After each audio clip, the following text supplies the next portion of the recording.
आज का हमारा टॉपिक है सेफ फूड हैंडलिंग, यानी कि जो खाने का जो स्वास्थ्य है हम उसको कैसे बना के रख सकते हैं। तो सबसे पहले हम सेफ फूड हैंडलिंग में हम क्या बात करेंगे, फूड बॉर्न इलनेस। यानी कि फूड बॉर्न इलनेस वो बीमारी होती है जो हमारे खाने से उत्पन्न होती है, खाने से जो पैदा होने वाली बीमारी होती है उनको हम बोलते हैं food borne illness.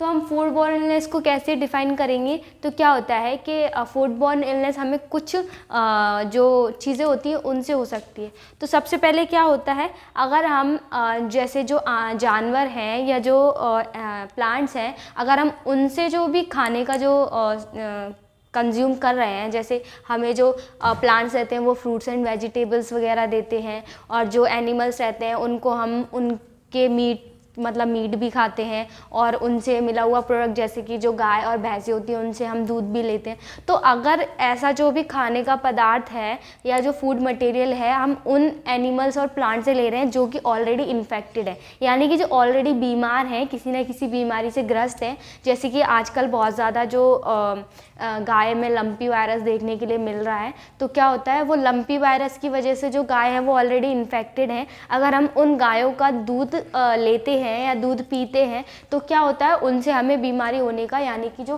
Food borne illness है वो होने के चांसेस बढ़ जाते हैं। और दूसरा क्या रीज़न है, दूसरा वो रीज़न है जैसे कि जो गंदे पानी, जैसे किसी किसी एरिया में होता है जहाँ पे पानी की ज़्यादा कमी रहती है, तो जो नाले का पानी है उससे खेती की जाती है। अगर हम उस खेती जो नाले के पानी से खेती की गई है, इसका मतलब ये है जो बैक्टीरिया वायरस वगैरह उस पानी में प्रेजेंट है वो हमारे खाने के पदार्थ में भी गए होंगे।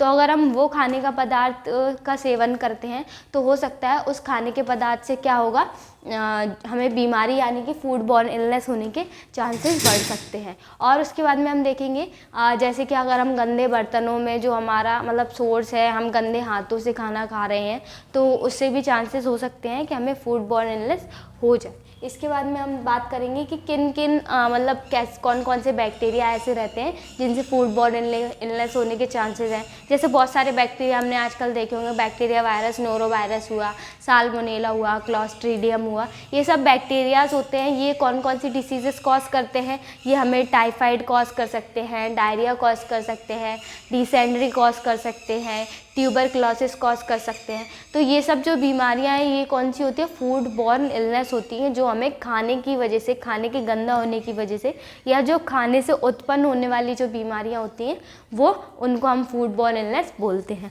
तो हम फूड बॉर्न इलनेस हमने बात करी। अब इसके बाद में हम बात करेंगे फूड एंड पर्सनल हाइजीन, यानी कि हम फूड की और खुद की जो पर्सनल हाइजीन है वो कैसे मेंटेन करके रख सकते हैं। अगर हम अच्छा खाना खाएंगे तो इसका मतलब ये है कि हमारी हेल्थ भी अच्छी रहेगी, सबसे बड़ा पॉइंट ये है। तो हेल्थ क्या रहता है, हेल्थ एक बहुत इंपॉर्टेंट पॉइंट है हमारी लाइफ के लिए, क्योंकि अगर हम हेल्दी रहेंगे तो हमारी लाइफ भी हेल्दी रहेगी। तो सबसे पहले हमें क्या करना चाहिए, हमारी जो हेल्थ है उसको मेंटेन करने के लिए सबसे पहले हमारा जो खाने का जो सिस्टम है उस तो हम क्या कर सकते हैं, सबसे पहले हम जिन बर्तनों में खाना बना रहे हैं उन बर्तनों को साफ़ सुथरा रखना है। तो इसकी वजह से क्या होगा, अगर वो बर्तन साफ़ सुथरे रहेंगे तो हमारा खाना भी साफ़ सुथरा रहेगा, ठीक है। और सबसे पहले अगर हम कहीं से भी बाहर से आते हैं तो हमें प्रॉपरली हैंड वॉश करना है, खाना खाने से पहले हैंड वॉश करना है। इन सब चीज़ों का हमें बहुत अच्छे से ध्यान रखना है।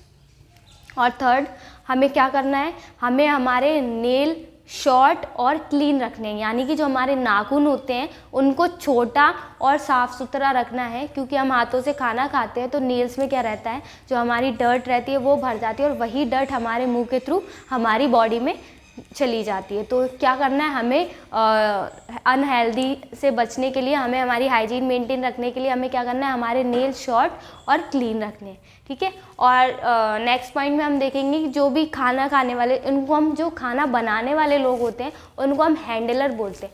जो खाना पका रहे हैं तो उनको अगर किसी भी तरीके का खांसी या ज़ुकाम, कफ वगैरह है तो उन्हें क्या करना है, उन्हें उस टाइम के लिए जो कुकिंग है उसको स्किप कर देना है, ठीक है।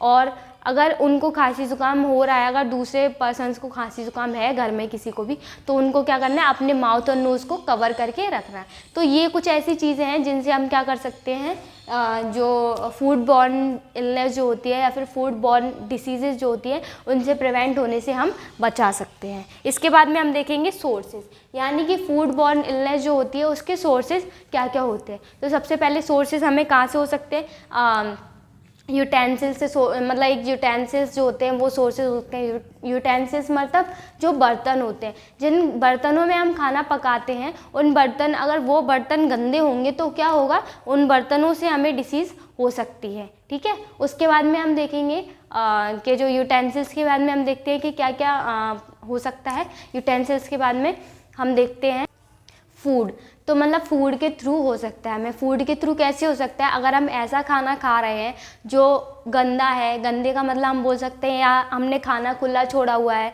ठीक है, और उन पे जो अलग अलग तरीके के जो बैक्टीरियाज थे वो आके बैठ गए, वो गंदा कर गए उसको, है ना। तो अगर वो खाना हम कंज्यूम करते हैं या इंजेस्ट करते हैं तो क्या होता है, उसकी वजह से हमें फूड बॉर्न इलनेस होने के चांसेस रहते हैं। और थ्रू वाटर, तो वाटर क्या है, वाटर हमारी लाइफ का एक बहुत मतलब महत्वपूर्ण हिस्सा है। तो हमें क्या करना है, वाटर अगर हम गंदा वाटर पी रहे हैं, यानी कि जो गंदा जगह से वाटर आ रहा है जिसमें जो प्रॉपर फिल्टर नहीं है ना, अगर वो वाटर हम कंज्यूम करते हैं तो हो सकता है कि उस वाटर की वजह से भी हमें फूड बॉर्न इलनेस होने के चांसेस हैं। उसके बाद में हम देखेंगे फूड हैंडलर। अगर फूड हैंडलर को कोई भी ऐसी बीमारी है जिसकी वजह से क्या होगा, वो जो उनका इन्फेक्शन है वो उनके खाने में जा सकता है, तो हो सकता है कि वो भी एक कारण होगा, मतलब फूड हैंडलर भी एक सोर्स हो सकते हैं हमें फूड बॉर्न इलनेस होने के। ठीक है, इसके बाद में हम देखते हैं कॉजेस। तो कॉजेस हम देखते हैं मतलब क्या क्या कारण हो सकते हैं जिनकी वजह से हमें फूड बॉर्न इलनेस हो सकता है। तो सबसे पहले तो हम बैक्टीरियाज देखेंगे, बैक्टीरिया और वायरस देखेंगे। तो बैक्टीरिया वायरस का नाम देखते हैं नोरो वायरस। ठीक है, तो नोरो वायरस एक बैक्टीरिया होता है जिसकी वजह से क्या होता है, हमें फूड बॉर्न इलनेस हो सकती है। और साल्मोनेला भी बैक्टीरिया होता है। इसके बाद में हम बात करेंगे पैरासाइट्स की। तो पैरासाइट होता है अमीबा एंड जियार्डियन। तो ये पैरासाइट्स और कुछ एंटीबायोटिक बैक्टीरिया और वायरसेस होते हैं जिनकी वजह से क्या होता है, हमें फूड बॉर्न इलनेस होने के चांसेस रहते हैं। तो आज की क्लास में हमने सेफ़ फूड हैंडलिंग के बारे में बात करा, मतलब कि हम फूड को कैसे सेफ़ बना सकते हैं। तो सबसे पहले हमने फूड बॉर्न इलनेस के बारे में बात किया। इसके बाद में हम देखा हम फूड बॉर्न इलनेस होने से कैसे कैसे बचा सकते हैं। इसके बाद में हमने देखा कि फूड बॉर्न इलनेस होने के क्या क्या सोर्सेज होते हैं, एंड देन लास्ट में हमने देखे कॉजेस। आई होप आज की क्लास आप लोग को समझ में आई होगी। इससे रिलेटेड अगर कोई भी डाउट है तो आप मुझसे पूछ सकते हैं। Thank you.